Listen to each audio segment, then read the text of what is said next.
जय जय राम कृष्ण हरे राम राम जय जय राम कृष्ण हरे जय जय जय जय. गेलं तर सगळं आपल्या समोर स्पष्ट आहे, पण आपण ना झापडं लावून चालतोय माऊली. म्हणून जे उघड आहे ते आपल्याला दिसत. बघा ना, मला सांगा ना,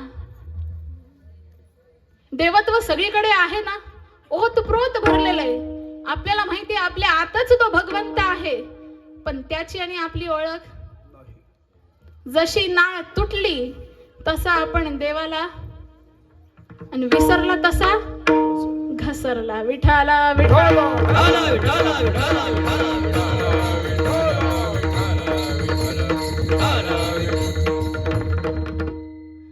बरं, कीर्तनात बाकीच्यांना काही सांगणं आहे. कीर्तनात फक्त आपल्याला हसायला मिळेल अशा हेतून कधी कीर्तनात येऊ. हसण्यासाठी तुम्हाला अनेक माध्यम आहेत, पण कीर्तन हे तुमच्या उद्धारासाठी आहे. तिथे पण जर तुम्ही हसायलाच मिळेल ह्या उद्देशाने याल तर काही फायदा. विठाला विठाला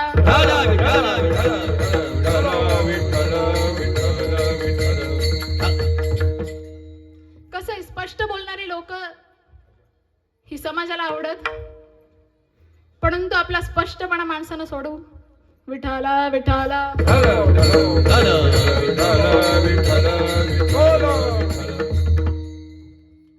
म्हणून आमच्या 7 वर्षाच्या मुक्ताबाईनं 1400 वर्षाच्या चांगदेवाला उपदेश केला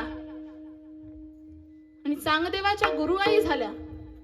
असा गुरु पाहिजे जो हाताला धरून तुम्हाला ह्या संसाराच्या रहाट गाडग्यातून सोडवेल. आमचे बाबा एक उत्कृष्ट असा दृष्टांत द्यायचे माऊली. पूर्वीच्या काळी एक मनुष्य यात्रेकरिता निघालेला होता आणि यात्रेसाठी तेव्हा 11 नंबरची गाडी 1 2 1 2 चालत चालत पायी यात्रा करत असताना त्याच्या रस्त्यामध्ये एक नदी होती. परंतु नदी जर पार करायची असेल तर तिच्याविषयी थोडक्यात असा आपला अभ्यास असावा लागतो. ती कुठे दलदल आहे, कुठे खोल आहे, नाही का.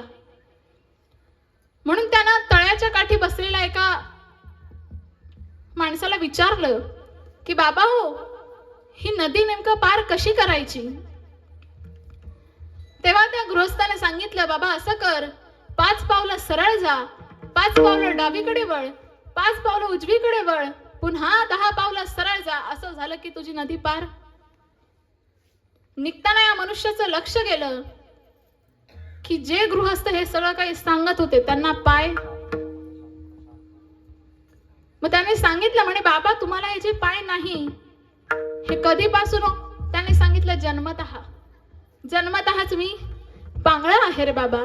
म्हणजे याने कधी नदी पार केलेली, याला नदी पार करण्याचा अनुभव. मग याने दुसऱ्याला विचारलं, त्यानेही सांगितलं, म्हणे बाबा असं कर, 10 पावलं सरळ जा, 10 पावलं उजवीकडे वळ, 5 पावलं सरळ जा, पुन्हा 5 पावलं उजवीकडे वळ, आणि 10 पावलं सरळ गेल्यानंतर तुझी नदी पार झालीच म्हणून समज. निघताना या माणसाने बघितलं की ह्या सद्गृहस्थाला डोळे. याने विचारलं, म्हणे बाबा तुम्हाला डोळे नाहीत ते. म्हणे जन्मतःच मी आंधळा आहे रे बाबा. म्हणजे यालाही नदी पार करण्याचा अनुभव. आणि हे सगळं काही चालत असताना तिकडनं एक पहिलवान आला आणि त्याने सांगितलं, तुला नदीच पार करायची ना, असं कर, माझ्या पाठीवर बस, मी तुला नदी पार करून देतो. थोडक्यात सांगायचं काय, गुरु तो असतो जो तुम्हाला हाताला धरून ज्ञानदेव म्हणे तरलो तरलो, ज्ञानदेव म्हणे तरलो तरलो, हे ज्ञानदेव म्हणे तरलो तरलो, ज्ञानदेव म्हणे तरलो तरलो, ज्ञानदेव म्हणे तरलो तरलो, ज्ञानदेव म्हणे तरलो तरलो, हे ज्ञानदेव म्हणे तरलो तरलो.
गुरु कृपे गुरुच्या कृपेनेच तुम्ही हा संसार तरुण जाऊ शकतात माऊली. गुरुशिवाय दुसरं कोणी नाहीच. संत म्हणतात देव असू दे किंवा इतर कोणीही असू दे, परंतु गुरु हा गुरुच असतो माऊली. एका ठिकाणी म्हटलेलं आहे, गुरु गोविंद दो खडे का केला गोपाळ. गुरु गोविंद दो खडे का केला गोपाळ. बलिहारी गुरु आपने गोविंद दियो बताय.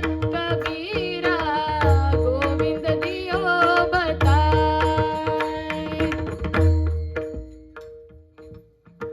गुरु आणि देव जर समोर असतील तर सगळ्यात आधी कोणासमोर नमायचंय?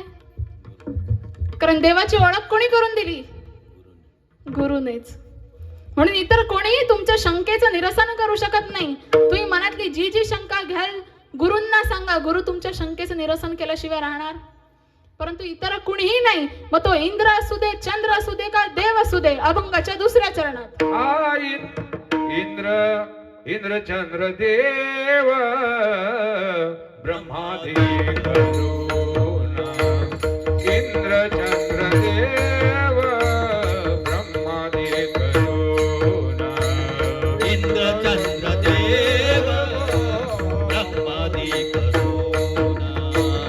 इंद्र चंद्र देव ब्रह्मादि करुणा. इंद्र चंद्र देव ब्रह्मादेव करुणा. इंद्र चंद्र देव ब्रह्मादेव करुणा. इंद्र चंद्र देव ब्रह्मादि करुणा. इंद्र चंद्र देव ब्रह्मादि करुणा. संशयाची श्रेणी छेदतीला. संशयाची श्रेणी छेदतीला. इंद्र चंद्र देव ब्रह्मादेव करुणा. इंद्र चंद्र देव ब्रह्मादेव करुणा. संशयाची श्रेणी छेदतीला. संशयाची श्रेणी छेदतीला. इंद्र चंद्र देव ब्रह्मादि करुणा. इंद्र चंद्र देव ब्रह्मादि करुणा. इंद्र चंद्र देव ब्रह्मादि करुणा. संशयाची छेदतीला. इंद्र चंद्र देव ब्रह्मादि करुणा. संशयाची श्रेणी